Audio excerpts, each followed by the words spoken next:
welcome back to the Snug Club Workshop, where today we're doing a nostalgia-inducing project that I really love. Since childhood, I've loved doing this. We are making our beautiful papier mache garden lanterns. So these are gorgeous. They bring the springtime in, and we're gonna finish them off with our own little twinkle lights.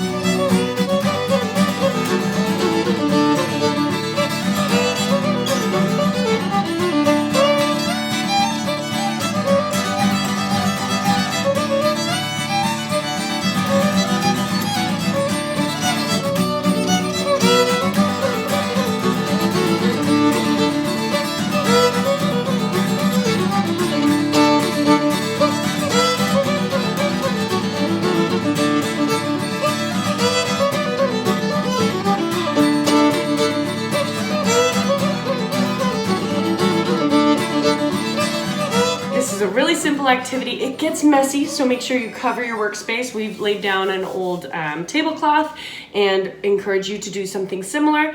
It is sticky as well, so if it's something that's non-abrasive, that would really help you for cleanup later. In your box, you will have a balloon or two of your own, and we're gonna blow them up to about this size, 10, 11, 12 inches across, right? If you're not feeling like getting so messy, you can use a paintbrush if you wanted to not use your hands for the glue. But honestly, I like to get dirty. So let's start with our glue. I'm gonna put half the glue in and then about half the water in. Woo, it's so fun. You can use, like I said, a brush, you could use a fork, you could use a plastic spoon, whatever you want. And we're just gonna mix it up until it's all the same consistency. Just going to keep mixing and mixing. You can see this consistency is still a little too runny in parts because the glue hasn't fully assimilated, so we're just gonna keep mixing. So you can see that kind of consistency here. You can see it's like a little drippy, but still a bit thick and gooey. All right, so when you feel good about how mixed in that is, there's two ways to do this next part. So you can choose about how big you want your lantern to be, or you can just follow the flow of the balloon as it is here to the length of your bowl that's securing it. Either way is good. I always end up chopping off the tops of my lanterns anyway, so even if you do it down to the bowl, you'll still be fine. We are going to, now that we've mixed that beautifully, prepare some of our tissue paper strips. You also might want to use scissors. I'm gonna just tear up our gorgeous eco-friendly tissue paper with my hands, and this is the fun part. Anything you're angry about, people, take it out on this poor, unfortunate tissue paper. And gosh, it really just does, it takes you right back to like kindergarten nearly, first grade. Okay, so we've torn up a few of these bits. You probably won't even need all the tissue paper that we've sent along, but should you like to, just keep it all ready and at the go so that this next part, when you get really messy, you won't have to revisit and make the tissue paper all sticky. It is nice to lay these flat, so everything you can do to prepare for this next step before we dip into the glue is fabulous. Now, as you can see, it's about the process again here, not perfection. So I don't care what length your tissue paper is. I don't care how big it is, how thick it is. I like to have a bunch of different sizes. So just enjoy the process of just taking out some of that pent-up COVID seclusion into these pieces. What we're gonna do next is you take your gloop-de-gloop, and there's two things you can do here. You can use your paintbrush and flop some glue down, but that's not nearly as fun as taking your hand, dipping her in the glue, and getting her ready to just drag this beautiful strip of tissue through. And we are just gonna place that right across the back of our balloon. And then we're gonna get the next strip and just kind of, I like to start an X-y kind of pattern and build out from there, but we're gonna do a couple of layers so that it's still, you can see through it, but you don't wanna leave any holes, right? So we do want it to actually be a sturdy little lantern. If you want it to be, the smaller you make the pieces, the smoother your lantern will be. I love them chunky monkey style and don't mind whatever way they lay down, so.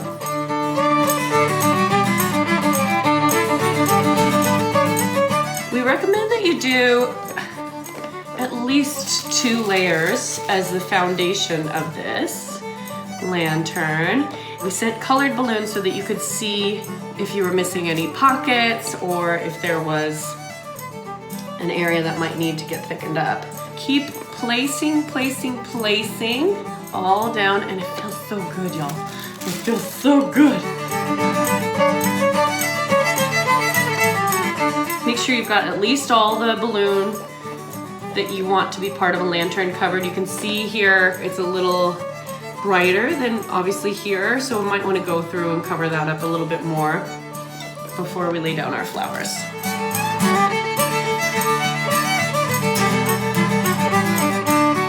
And now we're going to place our florals. So a reminder that this is actually going to hang from here. So you're going to see the bottom and the sides, okay? But at the same time, we don't want to over complicate it in areas that you can't really enjoy. So I highly recommend placing most of the florals like right around the base if you can. Everybody's got a unique set of florals that we're sending through. And one of the things I'd recommend is finding the ones that you like the most and making them the centerpieces, and then spreading them out a little bit towards the sides. So literally these are so delicate that we want to be really careful while we're handling them, but also we want to be really mindful of where they're going because we want to spread their little love. They're so precious around the lantern. Spread the love, right? That's what we're all here to do. Spread the love.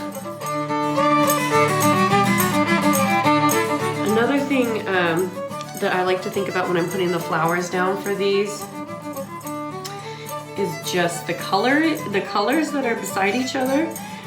So I didn't want to put 2 yellows beside themselves. I like it when they are spread around the place. You might like to clump them up. That might be your vibe. I think this last fella is going to go right here. And now we are literally going to do another layer using our glue paste and more of the tissue paper. I'm going to go on the lighter color with this one for this last phase. And you can do 2, 3, 4 layers depending on how transparent or not you want it to be.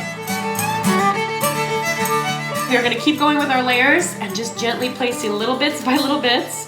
Now that all our flowers are down, and we're just going to gently encase them in the lightest of layers so that you can still see them, and so that when you place your twinkle lights in, you'll be able to see the feature of the flowers. It's going to be lovely.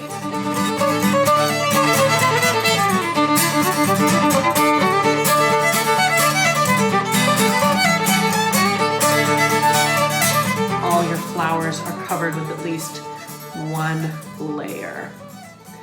And then just gently place it in its house. I've got a little rag here that I'm gonna wipe my hands off and set it over here to dry. So thank you for joining us. That was part 1, and we'll finish this one tomorrow. Hello friends, welcome back to the Snug Club Workshop. Today we are revisiting our papier mache project, which has been drying for a couple of days now, and I just wanted to show you the final steps. We've got our balloon there and it's ready to be popped. I've also made another one so that you can see another one done as well. So we're gonna pop. This is the scary fun part, right? So I don't love a little popping, so I'm just gonna give them a little snip and let that air out gently. Oh! And you can really hear it pull away from your project. So now you can see the full bowl shape that has been made by your beautiful balloon. You can see the parts where there's 1 layer versus 2 layer a little bit, and that kind of translucent effect that will showcase those flowers so beautifully. I'm gonna go ahead and do that to this secondary balloon that we've got going.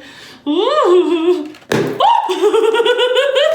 And it's sometimes when they get stuck like that, this is gonna be okay. It will pull apart eventually. Just be gentle as you take the balloon out.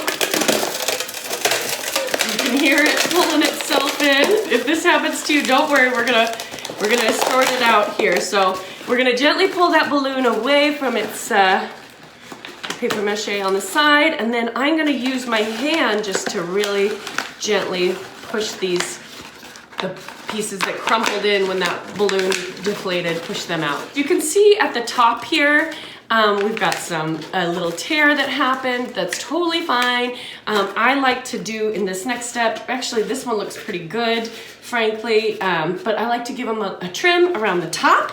So I'm just gonna even this out a little bit. So you will need scissors to do this piece. I'm gonna give a gentle little trim. Any part that I feel is a little wibbly all the way around. Good trim, trim, trim. That is our completed lantern on that one.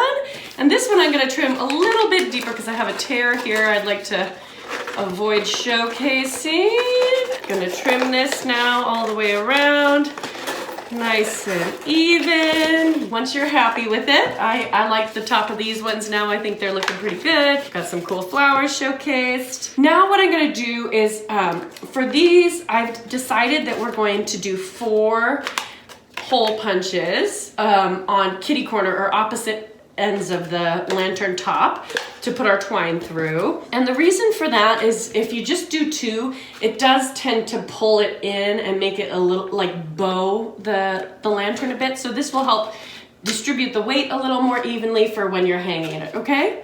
So next up, we've got our handy dandy hole punch. You could use your scissors for this and just go straight in, or a pencil would work as well. But I'm gonna use my hole punch because, hey, when else does it get to shine? And give it a couple little holes. I'm gonna give 4, so 1 there, about halfway. So I've got 4 more or less evenly spaced holes where I'm gonna put my twine through. So now, I'm gonna take our lovely twine, and you can do 1 or 2, or you can cut them, trim them shorter or longer, whatever length you'd like your lantern to hang from is up to you. I like to do 1 piece across each one. So, and I'm just gonna tie a simple knot. You could do a loop knot if you wanted, but I'm gonna just tie a really simple knot and get it together here. Really, really simple knots, just a loop-de-loop like you're tying a shoe. I'm gonna do a double knot, and then I'm gonna push that knot on the inside of our lantern.